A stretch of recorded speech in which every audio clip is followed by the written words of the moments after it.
Hello friends, unity eyes के platform पे आपका स्वागत है। मैं फैली राम।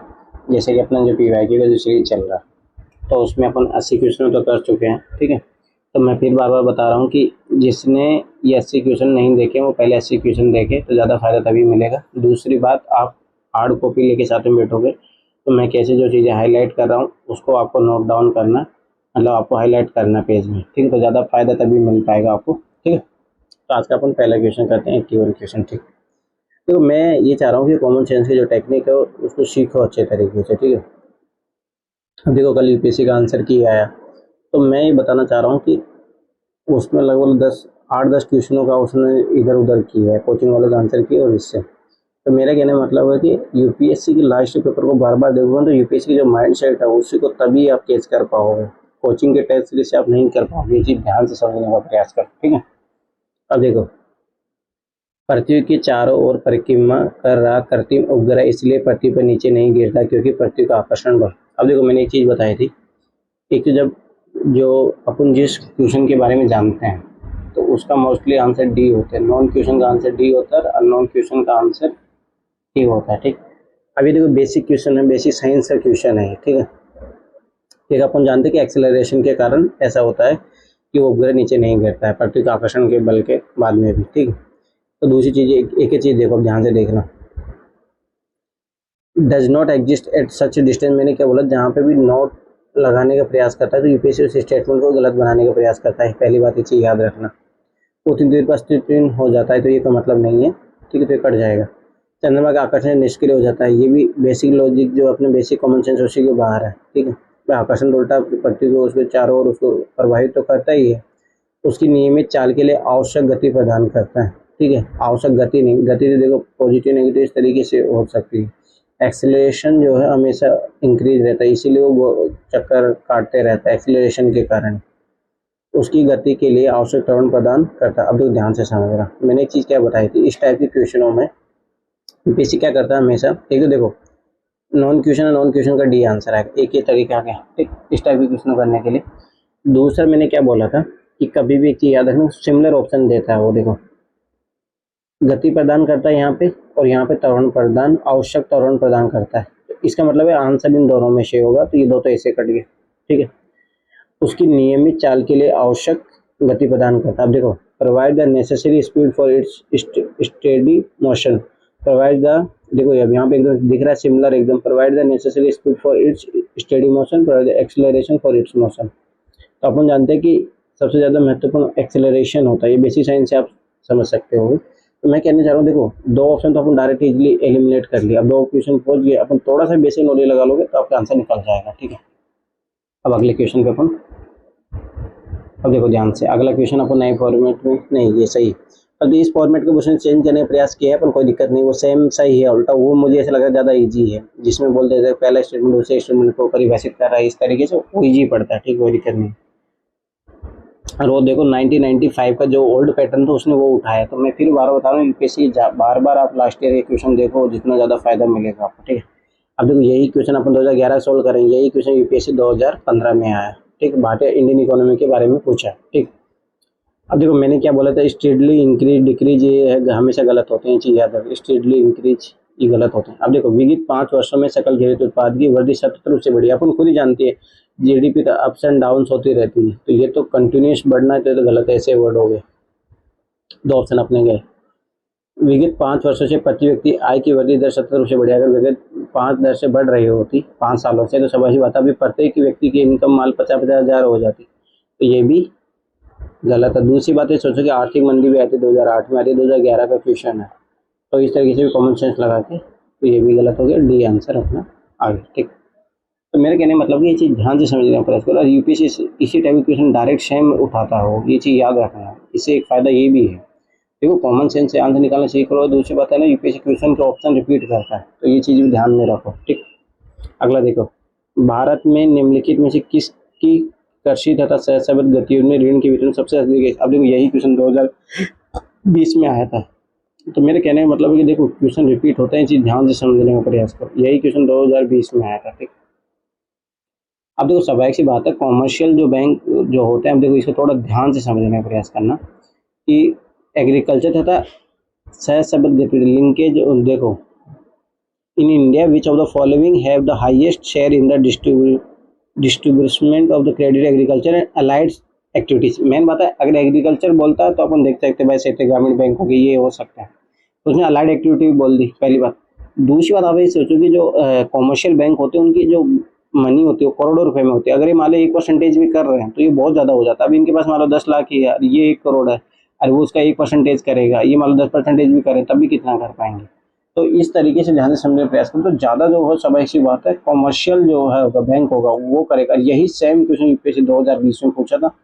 तो मेरा ये बताने के लास्ट पेपर का पर्पज यही है, एक तो है कि क्वेश्चनों को किस तरीके से सॉल्व करना और कैसे यूपीएससी आंसर दे रहा है, ठीक है, ये चीज़ ध्यान समझने का प्रयास करो। तो कॉमर्शियल बैंक है, इसका 72.13% योगदान है, ठीक है।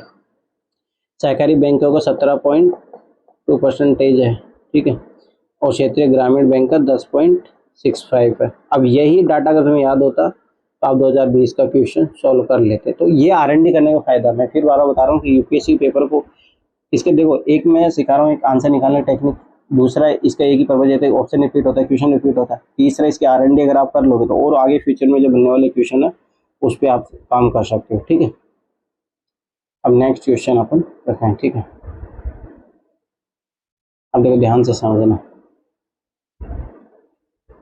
अब देखो, अब इसको नए पैटर्न से भी करेंगे अपन, 1 2 3 नन ऑफ दी अबव, ठीक। सरकार के समावेशित वृद्धि के लक्ष्य को आगे ले जाने में निम्नलिखित में कौन कौन से कार्य साबित हो सकते हैं। मैंने क्या बोला था, पॉसिबिलिटी मैनर में बोलता है तब ऑल आंसर होता है। दूसरी बात, जिस क्वेश्चन की वाइड डिमांड होती है वो ऑल आंसर उसमें होता है। अब देखो समावेशी बात, इसमें पॉसिबिलिटी बोलती है, पॉसिबिलिटी तो कुछ भी हो सकता है, शिक्षा का अधिकार क्यों नहीं होगा समावेशी बढ़ाने में, बताए। एमएसएमई में अगर उसको प्रोत्साहन मिलेगा तो लोग रोजगार मिलेगा, उससे भाई समावेशी बात है, समावेशी विकास होगा, ठीक है। स्वयं सहायता समूह को प्रोत्साहन देना, इससे क्यों नहीं होगा। आज देखो ये पॉजिटिव चीज है, पॉजिटिव का पॉजिटिव इम्पैक्ट एक वो भी तरीका है, तो मतलब समावेश से डी, तो इधर भी सारे ऑप्शन सही हो जाएंगे।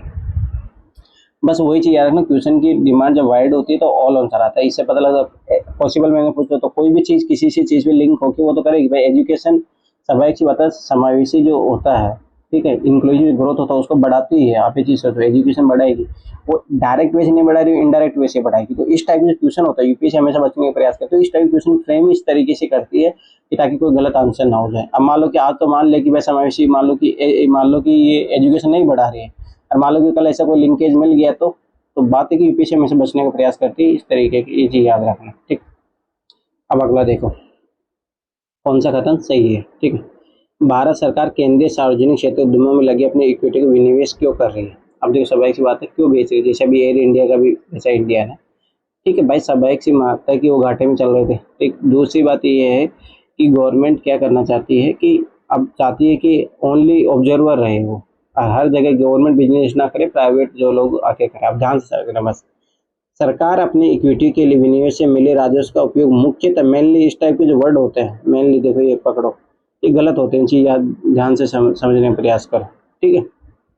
सरकार अब सीपीएफसी के प्रबंधन का नियंत्रण अपने हाथों में रखना ही नहीं चाहती, ये नेगेटिव है। मैं फिर बता रहा हूँ, ये चीज एक्सट्रीम वर्डों को रखना चाहती है तो गवर्नमेंट फिर क्या काम करेगी, मुझे बताओ, गवर्नमेंट क्या काम करेगी। अगर यही काम नहीं करे तो गवर्नमेंट क्या करेगी, हाथों में रखना ही नहीं चाहती भाई प्रबंधन। तो देखो ऐसे भी विनिवेश का 51% ऊपर जब जाता है प्राइवेट सेक्टर पर, तब उसका नियंत्रण उसके पास आता है। जब मान लो कि शहरी, मान लो 10% शेयर बेच दी गवर्नमेंट ने, तो उसके बाद तो भाई स्वाभाविक सी बात है उसके पास तो स्ट्रेटेजी की जो पावर रहेगी उसी के पास रहेगी, ठीक है।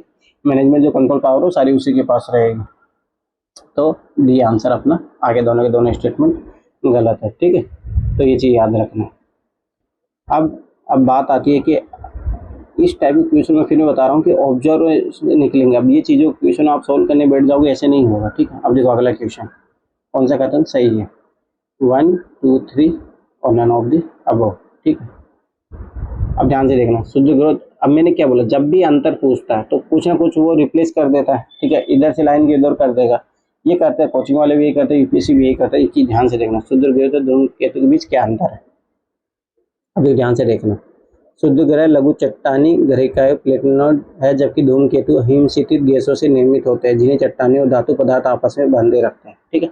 एक जनरल स्टेटमेंट लग रहा है, ठीक है, तो इसमें कोई गलत होने की प्रोबेबिलिटी लगने कोई फैक्ट है ऐसा कुछ भी नहीं है, एक्सट्रीम वर्ड है कुछ ऐसा भी नहीं, जनरल स्टेटमेंट है, एक तो सही है, ठीक है, स्टेटमेंट सही, तो ये आंसर गया अपना इधर, ये गया, ठीक। सूर्य ग्रह अधिकांश बृहस्पति और मंगल के परिक्रमा पथ के बीच पाए जाते हैं, जबकि धूमकेतु अधिकांश शुक्र और अब देखो यहाँ पे रिप्लेस होने के बहुत ज्यादा चांसेस है। दूसरी बात, ऐसा हो सकता है कि यहाँ पे बृहस्पति की जगह उसने किया, तो मतलब बहुत ज़्यादा पॉसिबिलिटी है यहाँ पे कि वो कुछ ना कुछ एड ऑन कर सकता है। ठीक है, तो अपन अभी इसी को एक तरीके से गलत मान के चलेंगे। अब अगला पढ़ते हैं अपन। धूमकेतु गोचर दीप्तिमान कुछ दर्शाते हैं, जबकि सूर्य यह नहीं दर्शाता है। ठीक है, concept of a flexible glowing tail while store do not. ठीक है, अब देखो, अब इस टाइप के क्वेश्चनों में अब आपको देखो उल्टा, अब देखो कंपैरिजन दो फैक्ट है, तो मैंने एक चीज याद रखना कि जब दो फैक्ट रहता है तो एक फैक्ट जरूर सही रहता है, ये चीज याद रखना। अब देखो ये नए वाले पैटर्न में इस टाइप का जो क्वेश्चन है इजी पड़ जाएगा। अब अपने को देखो ये पता लग गया कि ये तो सही है कंफर्म। ठीक है, इन दोनों में से एक जरूर सही होगा। जब दो फैक्ट होता है तो यूपीएससी एक फैक्ट सही देता है, ये आप ऑब्जर्व करना आगे। तो स्वाभाविक सी बात है, इन दोनों में से तो ये एक तो आंसर होगा नहीं, तीनों होगा नहीं, तो नए पैटर्न में ये चीज इजी पड़ जाती है। ठीक है, ये चीज याद रखना। अब देखो इसमें क्या होगा भाई, ये तो होगा नहीं। ठीक, आपके तो 1 2 होगा या 1 3 होगा। अब स्वाभाविक सी बात है, ज़्यादा पॉसिबिलिटी जो है इसको गलत करने की, क्योंकि इसमें बहुत ज़्यादा फैक्ट है। ठीक है, तो 2 वाला गलत होगा। तो मैं बता रहा हूँ कहीं ना कहीं अपना जो न्यू मेथड सीपीएससी क्वेश्चन पूछ रहे हो तो कहीं इजी भी पड़ जाएगा। तो कहाँ जैसे मान लो टफ पड़ रहा है, जैसे अभी इस क्वेश्चन देखो उल्टा इजी पड़ गया। तो मैं फिर बता रहा हूँ कि जस्ट ऑब्जर्व करते रहो, ऐसा नहीं है। बस बात है कि अपनी इस तरीके से प्रैक्टिस करते रहेंगे ना, तो वो जो नया पैटर्न क्वेश्चन उठाया वो भी इजी लगने लग जाएगा अपने को। ठीक है, बस यही चीज़ याद रखना। अब देखो ये क्वेश्चन जो अपन कॉमन सेंस यहाँ से निकालने की जो टेक्निक सीख रहे हैं, इसमें आप ध्यान से देखना। इकोनॉमी जो डेवलपमेंट इसमें इकोनॉमी देखो, इकोनॉमी से क्वेश्चन साइंस के क्वेश्चन तो इंग्लिश में पढ़ोगे तो ज़्यादा फायदा रहेगा। Economic growth is usually coupled with, अब सब इस बात ये पूछ रहा है कि भाई जो आर्थिक विकास होता है वो कैसे किसके साथ बढ़ता है। जो चीज़ वो बढ़े तो उसके साथ वो ऑटोमेटिक बढ़ने लग जाए। अब जो डिफ्लेशन आता है तो भाई उससे तो मंदी आती है, बेरोजगारी आती है, इस तरीके, तो ये तो कभी नहीं होगा। स्टेग इन्फ्लेशन, भाई जब बहुत ज़्यादा इन्फ्लेशन हो जाएगा, हाइपर इन्फ्लेशन, ये तो बहुत नेगेटिव चीज़ है। ठीक है, एक चीज़ याद रखना। अब देखो एक और चीज़ ध्यान से समझना, देखो इन्फ्लेशन, स्टेग इन्फ्लेशन, इन्फ्लेशन, तो मतलब स्वाभाविक सी बात है कि आंसर इसी में से होगा। इन्फ्लेशन की ज़्यादा तो ये तो ज़्यादा होगा नहीं, तो मतलब है ना यार, ये ऐसे कट जाएगा, तो इन्फ्लेशन होगा। अब देखो कैसे इन्फ्लेशन के साथ जो होता है वो इकोनॉमिक डेवलपमेंट होता है, ये चीज़ ध्यान से समझने का प्रयास करना। अब जैसे मान लो कि कोई चीज़ महंगी बढ़ी, मान लो कि 10 रुपए की मिल रही था 15 रुपए की मिलने लग गई। ठीक है, अब स्वाभाविक सी बात है उसका जो प्रॉफिट है उसका बढ़ेगा, प्रॉफिट बढ़ेगा तो और इम्प्लॉय वो हायर करेगा। ठीक है, ताकि और प्रोडक्शन ज़्यादा हो। तो इस तरीके से जो इकोनॉमिक ग्रोथ साइकिल वो बढ़ती जाती है। ठीक है, तो इससे क्या होगा कि स्वाभाविक सी बात है रोजगार क्रिएट होगा, लोगों को रोजगार मिलेगा, तो इस तरीके से इन्वेस्टमेंट और होगा। इस तरीके से क्या होगा, आर्थिक विकास ऑटोमेटिक उसके साथ कपल्ड हो जाता है। तब कब होता है, जब इन्फ्लेशन एक कंट्रोल वे में, ऐसे नहीं हाइपर इन्फ्लेशन हो गया वैसे नहीं हो, ये चीज याद रखना बस। ठीक है, तो इन्फ्लेशन के साथ में जो आर्थिक विकास है वो धीरे धीरे बढ़ता है। ठीक, अब देखो आरबीआई से हमेशा क्वेश्चन आता है, यूपीएससी आपकी बार भी आया है, मैं फिर बार बता रहा हूँ, इस तरीके से इंपॉर्टेंट टॉपिक आपको छाट लेना है। बात है रिजर्व बैंक के बैंक दर कम करने के फलस्वरूप। अब देखो यही सेम क्वेश्चन यूपीएससी ने 2021 में पूछा था। ठीक है, यही क्वेश्चन, और ये 87 वाला क्वेश्चन भी है 2021 में आया था। तो मैं कहने मतलब है कि देखो क्वेश्चन रिपीट होता है, ये तो डायरेक्ट रिपीट हुआ था। अब सब बाइक की बात देखो ध्यान से समझना, ये कॉन्सेप्ट थोड़ा समझ लो, ये हर क्वेश्चन में आता ही है लगभग लगभग। ठीक है, जैसे 2021 में आया, 2023 आता ही रहता। अब जैसे मान लो कि अपन जानते हैं कि जो मॉनेटरी पॉलिसी कमेटी होती है वो आरबीआई की होती है, और वही ब्याज की दर कितनी क्या होनी चाहिए, रेपो रेट इनके बारे में बात करती है, ध्यान से समझना। अब मान लो कि उसने रेपो रेट है वो कम कर दी, अब बैंक क्या होगा, स्वाभाविक सी बात है यहाँ ज़्यादा से ज़्यादा ऋण लेने आएंगे, क्योंकि भाई जैसे मान लो पहले 5% में मिल रहा था, अब 4% पे ऋण मिल रहा है, तो यहाँ पे बैंक ज़्यादा लेने आएंगे। अब 4% लेंगे तो इधर लोगों को पहले मान लो 9% में दे रहे थे, जब 5 में ले रहे थे यहाँ से, अब यहाँ पे सब एक सी बात है, जब 4 में ले रहे हैं तो 8 में देंगे। अब इससे क्या होगा, बैंक का प्रॉफिट वही है बन रहा है। ठीक है, अब लोग ज़्यादा से ज़्यादा लोन लेने लगेंगे। अब जब लोन लेने लगेंगे तो सब एक सी बात है मार्केट में पैसा आ जाएगा, बहुत ज़्यादा पैसा आ जाएगा, तो पैसा आ जाए तो क्या होगा, लिक्विडिटी हो जो होती है तरलता, उसको बढ़ा देंगे बस। तो मेरे कहने मतलब कि इस तरह के कॉन्सेप्ट समझोगे तो आराम से हो जाएगा। अब देखो इस क्वेश्चन को आप आराम से पढ़ो, हो जाएगा आंसर। बात है जो बैंक दर कम करने का, बैंक दर कम कर दे तो बाजार की तरलता क्या हो जाएगी, बढ़ जाएगी, बाजार तरलता घट जाती है, बाजार तरलता कोई प्रभाव नहीं होता। ये तो इस टाइप की जो स्टेटमेंट बनाता है वो हमेशा गलत होती है, चीज याद रखना। वाणिज्य बैंक आदि जमा पूंजी संग्रहित कर लेते हैं। दूसरी बात अब देखो ध्यान से समझना, देखो ये दोनों ऑप्शन सिमिलर है। ठीक है, ध्यान से ऑब्जर्व करो, बाजार की तरलता बढ़ जाती है घट जाती है, तो दोनों ऑप्शन तो ऐसे कट गए। अब बाजार की तरलता बढ़ जाती है, ये बात तो स्वाभाविक सी बात। ज़्यादा देखो बैंक दर कम कर रहा है तो लोग ज़्यादा पैसा लेने जाएंगे, और लेने जाएंगे तो तरलता बढ़ती है ना कि घटती है। जब बैंक दर बढ़ा दिया जाएगा तब ये आंसर आएगा। ये चीज़ थोड़ा ऑब्जर्व करना, ठीक है। ये चीज़ ध्यान से समझने का प्रयास करना कि कौन सी कंडीशन में अपने को पूछ रहा है वो, ठीक है। तो यही क्वेश्चन वो आगे जाके पूछ सकता है, ठीक है। अब देखो आगे क्वेश्चन 89, ठीक है। अब देखो कौन सा कथन सही है, ध्यान से समझना। उत्तरी गोलार्ध की तुलना में दक्षिणी गोलार्ध में पश्चिमी पवन अधिक सशक्त तथा स्थायी क्यों? अब देखो अपना अर्थ देखोगे, नॉर्थ हेमिस्फीयर हो साउथ हेमिस्फीयर हो गया। ये चीज़ ऑब्जर्व करो, नॉर्थ हेमिस्फीयर देखो एशिया महाद्वीप भी पा रहा है, ठीक है, यूरोप भी है, अमेरिका भी है, ठीक है, अफ्रीका महाद्वीप का कुछ कुछ पार्ट आता है, ठीक है। तो इस तरीके से लैंड है ना यहाँ पे बहुत ज़्यादा है। और इधर देखो ओनली कौन है, साउथ अमेरिका है और अफ्रीका महाद्वीप है और ऑस्ट्रेलिया महाद्वीप है, ठीक है। और ज़्यादा देखोगे तो इधर समुद्री जो है पानी बहुत ज़्यादा है, ठीक। अब देखो, अब ये जो क्वेश्चन पूछा, अब ध्यान से पढ़ो। अब देखो, अब आपने में बेसिक सेंस क्रिएट कर लिया, अब ध्यान से समझना। उत्तरी गोलार्ध की तुलना में दक्षिणी गोलार्ध में पश्चिमी पवन अधिक सशक्त तथा स्थायी होती है। अब ध्यान से समझना, जब समुद्र में कोई हवा चलेगी तो फ्रिक्शन जो है कम लगेगा, ठीक है। तो स्वाभाविक सी बात हो कंटिन्यू चलती रहेगी। अब मान लो कि जो लैंड वाला एरिया वहाँ पे चलेगी तो दीवारों से टकराएगी, ठीक है, तो उसको फ्रिक्शन लगेगा, ये सारी चीज़ें होगी तो स्वाभाविक सी बात है उसकी स्पीड भी कम हो जाएगी, अधिक सशक्त तथा वो स्थायी तो नहीं होगी, ठीक। अब देखो उत्तरी गोलार्ध की तुलना में दक्षिणी गोलार्ध में भूखंड कम है, यही तो कारण है। समुद्र में नहीं बोला पानी बहुत ज़्यादा और भूखंड बहुत कम है, ठीक। तो ये कारण तो है, ये कारण है, तो ये तो गए भाई। उत्तरी गोलार्ध की तुलना में दक्षिणी गोलार्ध में कोरोलिस बल अधिक होता है, ये गलत बात है। नॉर्थ हेमिस्फीयर साउथ हेमिस्फीयर दोनों में कोरोलिस बल समान होता है। इक्वेटर पे 0 होता है और पोल पे सबसे ज़्यादा होता है, बस ये चीज़ याद रखना। तो ये बेसिक कॉन्सेप्ट देखो, यूपीएससी बेसिक कॉन्सेप्ट आपसे जानना चाहता है। दूसरा ऑप्शन गलत है, तो ये आंसर अपना आ गया। तो मेरा कहने मतलब कि देखो, जब बेसिक एनसीईआरटी आप अच्छे तरीके से पढ़ लोगे, मैं फिर बता रहा हूँ, और एक स्टैंडर्ड बुक पढ़ लोगे, आपका ये जो कॉन्सेप्ट है बहुत अच्छे से क्लियर हो जाएगा। मैं फिर बता रहा हूँ, बार बार आपको पढ़ना ही पड़ेगा, इसके अलावा कोई सोल्यूशन नहीं है। ये सॉल्यूशन मतलब देखो, ये कॉन्फिडेंस रहेगा जो मैं पैटर्न सिखाने का प्रयास कर रहा हूँ। आपके पास जब नॉलेज भी रहेगा साथ में ये चीज़ भी रहेगी, तो फिर आपका जो डर है वो खत्म हो जाएगा, ठीक है। ये चीज़ याद रखना। अब देखो कौन सा कथन सही है, ठीक। निम्नलिखित में से किसके द्वारा भारत और पूर्वी एशिया के बीच नौ संचालन समय और दूरी अत्यधिक कम किए जा सकते हैं? अब देखो पॉसिबल मैंने बोला। अब देखो एक तो टाइम रिड्यूज हो रहा है और एक डिस्टेंस रिड्यूज हो रहा है। अब ध्यान से समझना इस कॉन्सेप्ट को, ठीक है। मान लो एक रास्ता ये है, ठीक, ए से बी तक जाने का, ठीक है। अब मुझे टाइम भी रिड्यूस करना है, मान लो यहाँ 1 आवर लग रहा है इस घंटे से, और मुझे डिस्टेंस भी कम करना है। तो सब सी बात मैं डायरेक्ट मिलाऊंगा। मान लो कि यहाँ 40 किलोमीटर पड़ रहा था पहले, अब यहाँ भी 20 किलोमीटर पड़ेगा डायरेक्ट में, ठीक है। पहला काम तो हो गया। दूसरा काम टाइम, अब सब सी बात है, जब डिस्टेंस कम हो जाएगी तो टाइम भी कम हो जाएगा, बस ये चीज़ याद रखो। तो मेन चीज़ ये है, मलेशिया और इंडोनेशिया के बीच मलक्का जलसमुद्र का अधिक गहरा बनाकर, मुझे बताओ जब गहरा बना दोगे तो गहरा बनने से सही कभी कोई टाइम कम होगा और डिस्टेंस कम होगी। तो इलॉजिकल बात है, देखो ये पकड़ने का प्रयास करो, बस इलॉजिकल बात है, इसको काटो, ठीक। सीएम खाड़ी और जल सागर के बीच का भूसंधि जलसमुद्र के पार नई, अब देखो यही देखो अपने नया रास्ता यहाँ पे खोला, अभी तो डिस्टेंस कम हो टाइम कम हो, तो ये तो बात सही है। एक बार अच्छे से पढ़ लो इसको। तो मेरा मतलब कहने का मतलब देखो, इस तरीके से कॉमन सेंस अगर क्रिएट करके क्वेश्चन करोगे तो बहुत इजी हो जाएगा, ठीक है। कौन सा कथन सही है? सियाम खाड़ी और अंडमान सागर के बीच का भूसंधि जलसमुद्र के पार एक नई नहर खोलकर, अब ने देखो यहाँ पे ऐसे ही किया था, एक नया रास्ता बना के, तभी टाइम रिड्यूस हुआ था, डिस्टेंस रिड्यूस हुई थी। तो दूसरे स्टेटमेंट सही है। ये तो गहरा बनाने से कभी टाइम और डिस्टेंस रिड्यूस नहीं होगा, ये चीज़ याद रखना।